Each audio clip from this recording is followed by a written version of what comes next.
Namaskar, bonjour chers frères et sœurs, bonsoir selon les fuseaux horaires que vous êtes. C'est votre frère Mulinda Mopenzo Swaka. Nous sommes Mopenzo Swaka Mulinda. Certains me disent de me présenter afin de faire passer le nom dans les vidéos YouTube. Mais comme je l'ai dit tantôt, sur ma page, j'ai fait une vidéo là où il y a la page YouTube. Voilà, donc allez-y sur YouTube, sur les mantras, j'ai déjà écrit les mantras, j'ai donné dans la description les mantras pour que vous appreniez à les prononcer, pour que vous fassiez la recherche sur le net afin d'avoir les prononciations, mais j'ai quand même donné les prononciations. Donc merci beaucoup pour votre soutien, pour votre suivi. Je suis là pour le partage toujours, la connaissance est infinie. L'univers est vieux de plus de 13 milliards d'années et les religions ne sont datées que d'à peine hier. Donc lorsqu'une religion dit qu'elle détient la vérité, qu'elle connaît tout, et ce sont des questions à se poser. Voilà, je dis toujours aux religieux, à tous ceux qui sont dans la voie spirituelle, de beaucoup chercher l'origine de chaque chose. L'origine du Saint-Coran, l'origine de la Sainte Bible, l'origine de tous les textes sacrés. C'est très important. Ne vous fiez pas directement à ce qu'on vous dit. Faites-vous une opinion de vous-même. Soyez des chercheurs. L'histoire de la Bible, l'histoire du Coran, l'histoire des livres sacrés. Allez-y dans la recherche. La plupart des gens s'arrêtent à ce qu'ils voient, à ce qu'ils lisent. Non. Soyez vous-même l'artisan de votre vérité. Soyez vous-même l'artisan de votre spiritualité et de votre religion personnelle. Car la religion, comme le dit si bien, les mots ont toujours un sens dans chaque langue. Donc le sens de religion religéré, ce n'est pas ce que nous voyons, mais c'est se relier à Dieu, à l'Éternel Tout-Puissant, à la conscience universelle, parce que nous lui avons attribué un nom, Dieu, qui a beaucoup de noms dans différentes religions. On lui attribue beaucoup de noms, mais en fait, c'est une conscience universelle, c'est le vent, c'est un être divin dont nous ne connaissons pas la forme, nous ne connaissons rien de Dieu. Personne ne l'a vu, personne n'est allé là où il était, nous n'avons que les manifestations divines. Donc nous n'avons que la manifestation divine. Les maîtres qui sont allés dans la méditation, dans le samadhi, dans le nirvana, ils n'ont eu que la manifestation de Dieu. Ils ont senti l'amour divin, l'émanation divine qui est descendue sur leur corps spirituel et ils ont senti une joie indescriptible. Donc on n'a pas vu le siège, le trône et tout, rien. Nous sommes dans l'émanation divine.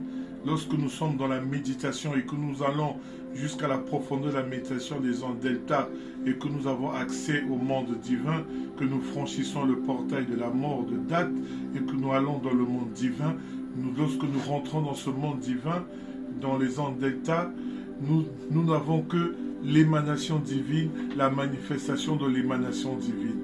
Lui-même, la divinité, on n'en sait rien, on n'a pas vu, c'est un éternel point d'interrogation. Voilà pourquoi les guerres des religions sont vaines, les guerres des religions sont nulles. On ne fait pas un débat sur la religion, on ne fait pas un débat sur Dieu pour comparer telle religion et telle religion. Ce ne sont que des bribes de connaissances, ce ne sont que des moyens d'accéder à la divinité qui ont été révélés par certaines personnes dans certaines cultures différentes. Autant d'hommes, autant de langues, autant de cultures. Donc je voudrais demander à mes frères d'être tolérants dans la pratique spirituelle, de ne pas se focaliser sur une seule ligne, car les lignes sont infinies. Donc voilà pourquoi je voudrais faire ce message très important, car nous sommes des spirituels, nous ne sommes pas attachés à une branche religieuse, nous sommes des spirituels, nous appartenons à la vie spirituelle, à la nature. Et la nature est multiple et infinie. Voilà pourquoi je voulais faire cette précision à tous les frères et sœurs qui nous suivent, afin de les éclairer, d'ouvrir leur conscience. Donc aujourd'hui, nous allons continuer dans la série des 5 clés de l'éveil. Nous allons aller dans la série de la méditation. La clé de la méditation, c'était lié au mantra. J'ai déjà parlé des mantras. Aujourd'hui, nous allons parler de la méditation purement dite.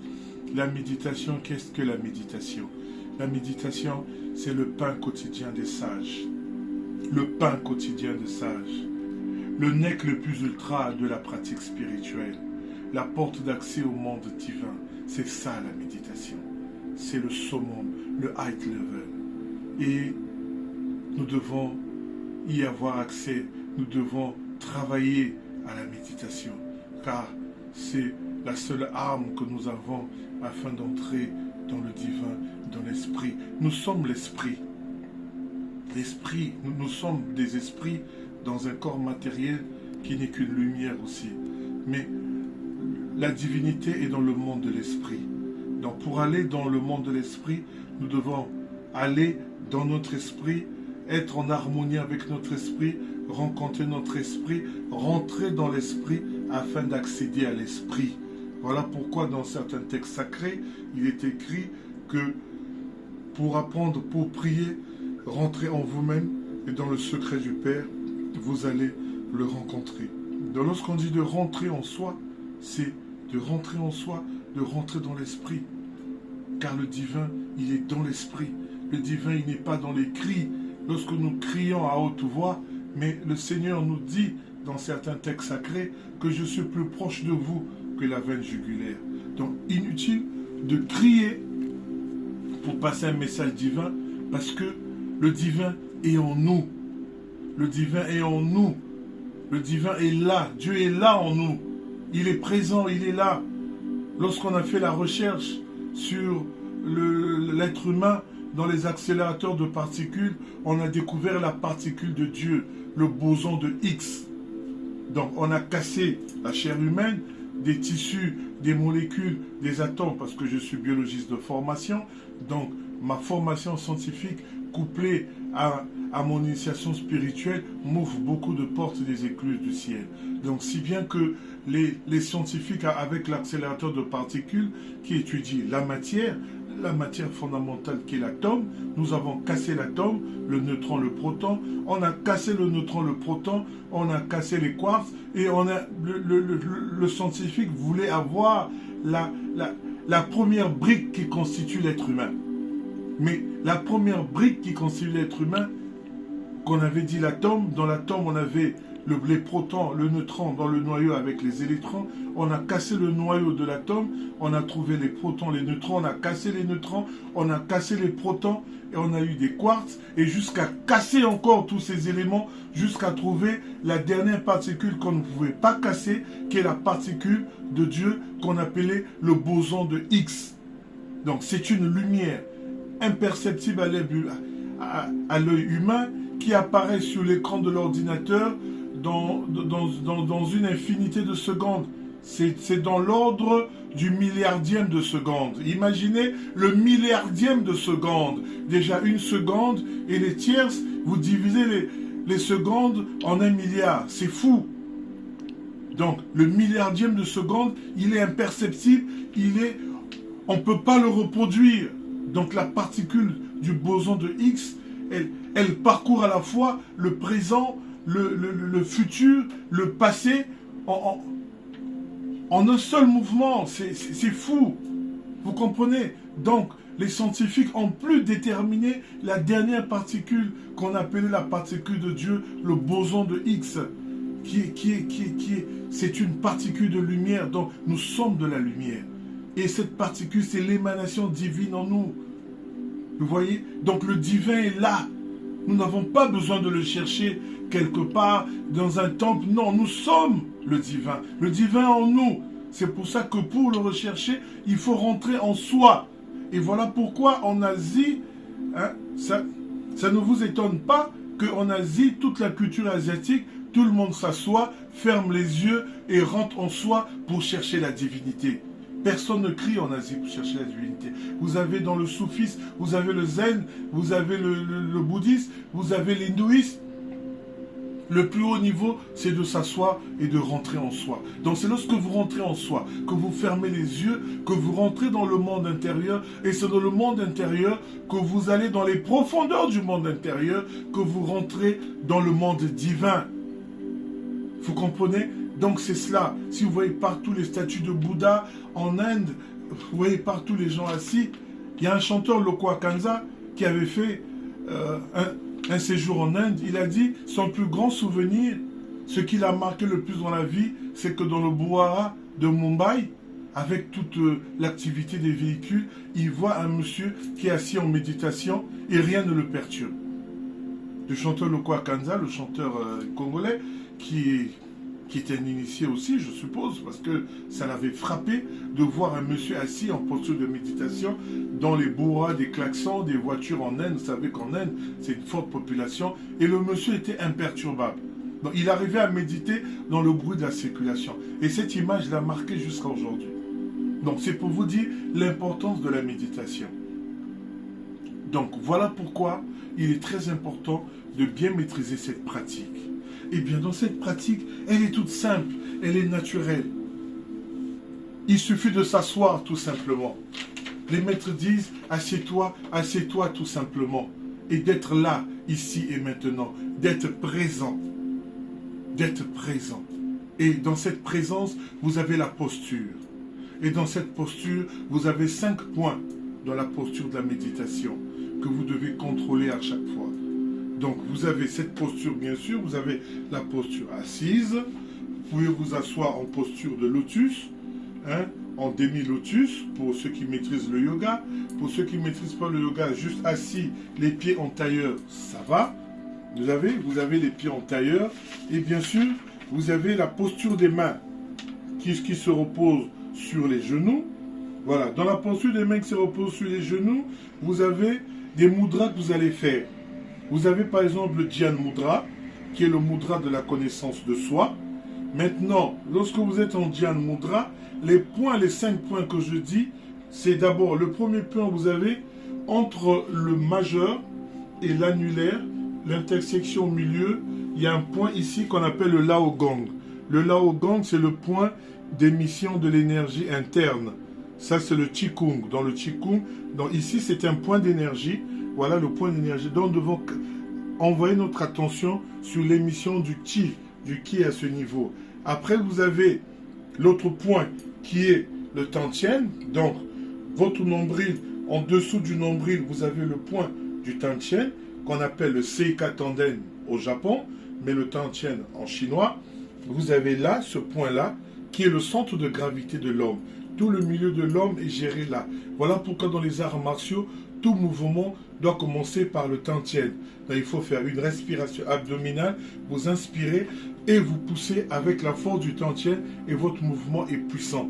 Pour ceux qui pratiquent les arts martiaux, je leur donne le secret du mouvement.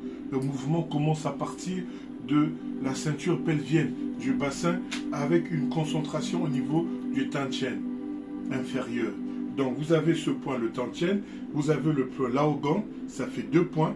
Vous avez le point au niveau du Tantien supérieur de la calice cérébrale, là, le Sahasrara Chakra, vous mettez les oreilles comme ça, vous mettez, il est là, voilà, ça c'est le point que vous devez concentrer. C'est comme s'il y a un fil qui vous étire vers le ciel, qui vous donne le buste droit, et vous avez la concentration au niveau des Laodans, vous avez la concentration au niveau du Tantien, vous avez la concentration au niveau des orteils, de la plante des pieds, il y a un point au niveau de la plante des pieds, à la fin des orteils, vous avez la concentration à ce point, et vous avez le point qui est très important, c'est le palais, la langue. Le 5e point, vous devez coller votre langue, là, pointue, vous collez en haut du palais. Vous collez en haut du palais afin de boucler le circuit énergétique de la petite circulation. La petite circulation énergétique, c'est la circulation qui commence par le coccyx, qui monte jusqu'ici, au 3e œil, qui arrive là, et la langue sert d'interrupteur, de contact, pour que l'énergie descende ici, au niveau du méridien qui est devant. Voilà. Donc, la langue au niveau du palais vous permet de fermer le circuit énergétique, et vous permet de recueillir la liqueur d'immortalité qu'on appelle Amrita. Parce que lors des méditations, lorsque vous atteignez le monde divin et que vous atteignez la divinité, vous avez une grande énergie, vous avez l'illumination, et pendant cette illumination, la glande pinéale sécrète une liqueur qu'on appelle Amrita, la liqueur d'immortalité. Et lorsque la liqueur d'immortalité est sécrétée, votre langue est là pour recueillir cela dans le palais. Et lorsque vous avez recueilli l'Amrita, que ça diffuse en vous, vous avez une grande énergie, vous avez une grande puissance, ça guérit tout, ça vous donne un corps fort, ça vous rend immortel. Voilà pourquoi on colle toujours la langue au palais, parce que pendant la méditation, vous pouvez avoir un éveil soudain, une illumination brusque, voilà, et vous avez une décharge de quelques gouttes d'Amrita. Voilà, donc le moine indien qui ne mangeait pas depuis 75 ans, lui, chaque matin dans ses méditations, il avait la descente de la liqueur d'immortalité. Voilà pourquoi il a passé plus de 70 ans sans manger avec ça. Il a été contrôlé dans des laboratoires pendant 2 semaines, il n'a rien fait, les médecins indiens l'ont confirmé. Donc ce sont des pratiques qui sont réelles, la méditation est réelle. Donc voilà les 5 points que vous allez maîtriser pendant votre posture. Vous avez le Dhyan Mudra, vous avez beaucoup de mudras dans le Qigong, vous avez dans le Falun Gong. Le Falun Gong, c'est une déviation, une synthèse du Qigong. Dans le Falun Gong, il y a un maître qui a bien voulu faire une synthèse du Falun Gong. Et il a donné 5 séries d'exercices qui sont très importants, qui vous débloquent le Qi. Et dans ces 5 séries, il y a une série sur la méditation. Voilà. Et dans cette série de méditation, il a fait une série de mudras où ça commence comme ça. Voilà. Vous avez là, vous faites ça. Là, vous avez le mudra de protection. Vous allez comme ça. Et vous revenez là. Voilà. Vous revenez là. Et vous allez comme ça. Vous étendez les mains des 2 côtés. C'est une posture de Qigong. Lorsque vous restez là pendant un moment, vous travaillez l'énergie au niveau du Lao Gong. Voilà. Vous travaillez le ballon du Qi. Et après, vous revenez comme ça. Ça, c'est une posture de Qigong pour travailler l'émission de l'énergie. Donc, vous avez le Qi qui sort d'ici et ici. Vous avez le ballon d'énergie que vous formez. Et après, vous faites maintenant comme ça encore. Voilà. Et après, vous revenez dans le mudra du diamant. Ça, c'est le mudra qui est aimé par les moines de Zen. Dans le bouddhisme Zen, dans les temples japonais, ils aiment bien le mudra du diamant qui est là. Vous finissez comme ça, toujours dans votre méditation. Donc vous aurez cette série dans le Falun Gong qui est très important. La 5e série, c'est la série de méditation du Falun Gong. Vous avez cette série de mudras là. Vous gardez les mudras au moins 2-3 minutes pour travailler l'énergie et vous continuez. Donc ça, c'était la forme corporelle et la forme des mudras. Bien sûr, vous avez la respiration, que vous devez suivre la respiration. Respirez, inspirez, expirez. Et pendant que vous inspirez, vous expirez, vous avez les formules verbales que j'abaisse mon activité cérébrale, j'abaisse mon activité cérébrale. Parce que le but de la méditation, c'est de descendre l'activité cérébrale du cerveau. Vous voyez, il y a un moine bouddhiste tibétain qui est français, que je salue, que je rends hommage, le moine Mathieu Ricard, qui a passé plus de 40 ans de méditation, et il a prêté sa pratique méditative au laboratoire. Dans les laboratoires spirituels, dans les laboratoires scientifiques plutôt, il se prête à la méditation, on lui met des électrodes et il va dans les profondeurs de la méditation. Et on a pu vérifier scientifiquement la descente de l'activité cérébrale jusqu'aux ondes delta, à travers ce moine et d'autres moines qui se sont prêtés dans les laboratoires afin de confirmer la pratique méditative.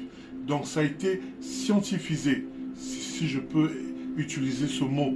Les scientifiques ont confirmé la pratique de la méditation avec le moine Mathieu Ricard, à qui je rends hommage, qui a donné sa vie à la science afin que la science puisse témoigner la pratique de la méditation. Donc dans cette pratique de la méditation, il est tenu de baisser l'activité de son cerveau et d'atteindre des ondes très très basses. Donc la méditation est semblable au sommeil. C'est le sommeil qui est, disons, elle est semblable au sommeil. Donc, le processus du sommeil, c'est le processus de la méditation. Maintenant, lorsque nous dormons, nous allons directement dans le processus du sommeil par rapport au rythme cérébral, c'est involontaire. Mais maintenant, il faut reproduire le même processus du sommeil en étant éveillé. Parce que dans le sommeil, nous passons dans les ondes bêta, les ondes physiques, donc les ondes d'éveil. Après, nous passons dans les ondes alpha, les ondes de relaxation. Après, nous plongeons dans le sommeil et nous plaçons dans les ondes θ, qui sont les ondes du monde du sommeil. Voilà. Après les ondes du sommeil, nous passons dans le coma profond et là, ce sont les ondes delta. Et c'est dans le coma profond qu'à un moment, c'est pendant le coma profond que nous grandissons, que nous faisons beaucoup de choses, que notre corps physique se purifie, parce que nous allons, à ce moment-là, même si on te touche, tu ne te réveilles pas. C'est le sommet de la mort, c'est ce coma profond que nous atteignons. Et c'est dans les ondes delta que nous atteignons le monde divin. Dans le monde divin, la porte du monde divin, elle est dans les ondes delta. Il faut traverser la frontière des ondes θ, accéder aux ondes delta. Voilà, donc dans le sommeil, nous allons à chaque fois dans le monde divin, mais nous n'y sommes pas conscients. Voilà pourquoi il faut être conscient avant de dormir, de faire une pratique méditative, de faire des mantras, de dire que je vais aller dans le monde divin, je veux ceci, je veux ceci, je veux ceci, parce que nous atteignons l'illumination pendant le sommeil. Mais comme nous dormons, cette illumination n'est pas effective directement. Il faut donc atteindre l'illumination en étant éveillé et du fait qu'on soit éveillé, on va baisser notre activité cérébrale jusqu'à atteindre les ondes delta en étant éveillé, conscient. Voilà. Et c'est ce travail-là qui est difficile en étant conscient de baisser son activité cérébrale de bêta en alpha, en θ et jusqu'en delta. Voilà. Et lorsque vous arrivez dans les ondes delta, vous avez accès au monde divin et vous atteignez l'illumination, vous atteignez le satori, vous atteignez le nirvana et vous êtes dans la manifestation divine. Vous avez la manifestation divine, vous avez l'amour divin sous forme de gouttelettes d'amour qui tombent sur vous et les maîtres disent c'est une joie indescriptible. On ne peut pas donner les mots à ce que nous ressentons. Et on a envie d'y rester, de se fondre dans l'océan cosmique. Mais là, on dissout la conscience. Et les maîtres ne veulent pas y rester, ils reviennent pour pouvoir nous aider, à nous guider, parce que l'humanité, beaucoup de gens sont dans la perdition, ne connaissent pas. Et ceux qui ont atteint la vérité, ils sont obligés de revenir pour nous guider. Et c'est là le sacrifice que font les maîtres. Ils peuvent rester dans le monde divin, mais ils disent non, si je reste là, qu'est-ce que mes frères vont devenir? Donc tous les grands maîtres reviennent à chaque fois qu'ils atteignent l'illumination pour nous guider, pour nous aider à atteindre nous aussi cette illumination. Donc voilà pourquoi dans la méditation, c'est tout ce processus-là qu'il faut atteindre. Donc lorsque nous sommes dans la posture et que nous avons le contrôle respiratoire, il y a maintenant, et que nous avons dans les mudras, nous avons maintenant l'aspect concentration. Il faut concentrer, discipliner son esprit avant de rentrer dans la profondeur de la vacuité cérébrale. Il faut se concentrer et après rentrer dans le vide, dans la non-concentration. Donc la concentration maintenant se fait à partir, vous pouvez avoir une bougie, vous fixez le milieu de la flamme de la bougie pour vous permettre de concentrer votre esprit. Vous avez l'eau, voilà pourquoi les gens méditent au bord de l'eau. Vous fixez la surface de l'eau, ça vous permet de rentrer en contact avec les entités de l'eau et aussi d'ouvrir votre troisième œil. Et dans le Raja Yoga, il y a la fixation des nuages, du ciel sans nuages. Donc lorsque vous voyez le ciel, en dehors des nuages, il y a des parties bleues qui n'ont pas de nuages, et bien vous fixez la partie du ciel qui n'a pas de nuages, et vous êtes dans cette méditation du regard qui est enseignée dans le Raja Yoga, le yoga royal. Et cette méditation des yeux, en fixant le ciel, vous permet de rentrer en contact avec les forces spirituelles des étoiles. Donc, vos yeux sont la porte d'entrée de l'énergie. Donc, en fixant le ciel, vous récoltez, vous amassez l'énergie des étoiles. Tu vois, ces ondes spirituelles-là, les ondes des galaxies et tout, qui vont rentrer en vous et qui vont éveiller beaucoup de glandes en vous. Donc, vous avez la fixation du ciel, sans nuage, vous avez la fixation de l'eau, la fixation d'une bougie, et après un moment, vous pouvez rentrer dans la fixation sur un mantra. vous prenez un mantra qui est très puissant, bon, tous les mantras sont puissants, vous fixez sur ce mantra afin de purifier votre mental. Une fois que vous avez passé cette étape de concentration, vous passez maintenant à l'étape la plus utile, qui est l'étape de la vacuité. La vacuité, c'est le vide. Donc vous atteignez l'étape où vous ne pensez plus à rien. Même le mantra, vous ne pensez plus au mantra, vous contemplez maintenant votre esprit. Donc vous êtes maintenant en train de regarder votre esprit comme un miroir. Et tout ce que vous voyez là, devant vous, les images qui se découlent, ce sont des fractales, ce sont des schémas qui apparaissent. Vous ne réagissez pas, vous ne pensez pas, vous ne collez pas une idée sur ce que vous voyez, vous observez tout simplement. Et dans cette observation, vous êtes dans la respiration consciente, lente et continue, et vous abaissez votre activité cérébrale. Vous comprenez? Vous abaissez l'activité cérébrale et au fur et à mesure, votre cerveau va s'engourdir, votre corps va s'engourdir, vous aurez des tremblements et vous allez baisser, aller vraiment dans la profondeur. Et cela, vous devez le faire dans l'obscurité. La lumière ne vous permet pas de méditer pendant longtemps. Donc, vous devez maintenant rentrer en vous. Voilà, vous devez rentrer en vous, fermer les yeux et rentrer dans l'intérieur de vous. Et maintenant, pour vous aider, vous pouvez prendre un bandeau noir que vous allez mettre, que vous allez attacher, pour que lorsque vous allez ouvrir les yeux, vous n'allez voir que le noir. Fermez les yeux, vous n'allez voir que le noir. Et même en fermant les yeux avec le bandeau noir, vous êtes vraiment dans l'obscurité profonde. Les ténèbres, c'est l'obscurité profonde. C'est pas le mal comme on vous le dit. Non, les ténèbres en français, c'est l'obscurité profonde. Et les ténèbres, c'est la véritable énergie divine. La lumière de Dieu, ce sont les ténèbres, parce que la lumière du jour, c'est du matériel, ce sont des photons. La lumière a été créée. Le soleil a été créé. Donc, lorsque vous voyez la lumière du soleil, elle est matérielle. C'est des photons, c'est lumineux. Voilà, donc à côté, lorsque vous regardez le ciel, vous avez à côté des étoiles qui scintillent, vous avez toujours des zones d'ombre, vous avez toujours le noir. Parce que la lumière qui est émise, elle s'arrête dans l'espace. Et après, c'est le noir total. Et le noir, c'est ça, la véritable matière, l'antimatière. C'est ça, l'énergie divine. La lumière divine, c'est ce noir-là. Voilà pourquoi, dans le secret de la méditation, que j'ai découvert dans l'étude d'un grand maître chinois, le secret de la méditation, c'est la chambre noire. Donc c'est en contemplant la lumière noire que notre œil va recevoir cette lumière et va déclencher la glande pinéale. Voilà pourquoi les grands maîtres se réunissaient, allaient très loin dans la forêt la nuit pour méditer. Les gens, ils allaient dans les grottes, faire des retraites spirituelles dans les grottes. Vous savez, dans les grottes, la nuit, tout est sombre. C'est un noir absolu. Et en regardant ce noir, en mettant les grottes, ils atteignaient rapidement l'éveil spirituel. Vous avez le moine Bodhidharma qui a fait 9 ans en Chine, dans une grotte, en train de fixer la paroi des roches. Selon ce qui est écrit dans l'histoire du Qigong. Donc le moine Bodhidharma qui avait quitté l'Inde pour venir enseigner les Chinois, lui, il a fait 9 ans dans une grotte, les yeux ouverts, en fixant la paroi de la grotte. Donc, imaginez, la journée avait la lumière, mais la nuit, c'était dans le noir total. Donc il était plongé dans l'obscurité. Et c'est dans l'obscurité que lorsque l'œil perçoit la lumière obscure, c'est la lumière obscure qui permet de faire déclencher la sécrétion de la glande pinéale. Ça, c'est un secret de la chambre noire que je vous révèle aujourd'hui. Voilà, je l'ai découvert dans des études vraiment profondes. Un maître de Qigong, un très grand maître, le maître Yuan Zhangming, qui est un très grand maître, dans un document qu'il avait écrit en anglais. Et j'ai découvert ce secret à l'intérieur. C'est très important.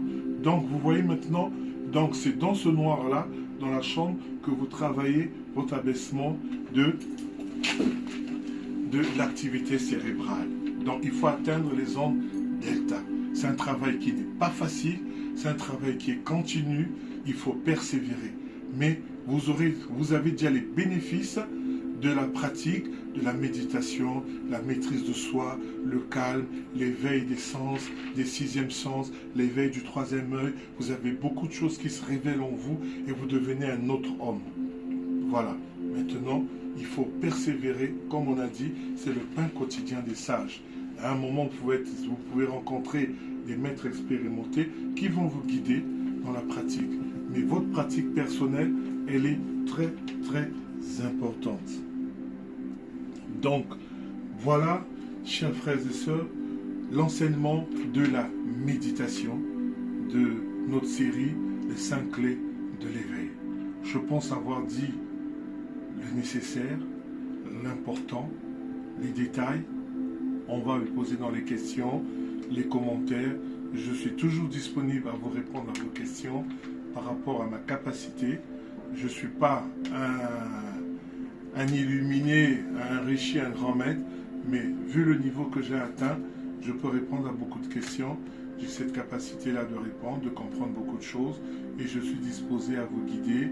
Et les frères qui sont aussi très avancés aussi, aider les autres dans les commentaires, et répondre aux questions. Nous sommes une communauté, nous ne sommes pas là où il y a quelqu'un qui dit qu'il sait tout. Non, non, non. J'ai toujours parlé de partage. C'est ce partage-là. Il y a beaucoup de gens qui nous suivent, qui sont très avancés dans la méditation. Et leur partage nous sera aussi très bénéfique. Voilà. Moi, je donne les lignes, je donne les grandes bases, je donne certains détails, je donne certains secrets. Il faut pratiquer, il faut le faire. Et bien sûr, il y avait un frère qui avait demandé si dans la méditation on pouvait purifier le karma.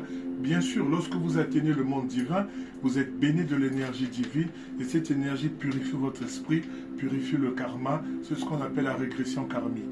Donc, tous les problèmes sont résolus dans la méditation parce que vous amassez beaucoup d'énergie spirituelle. C'est ce qu'on appelle la sadhana.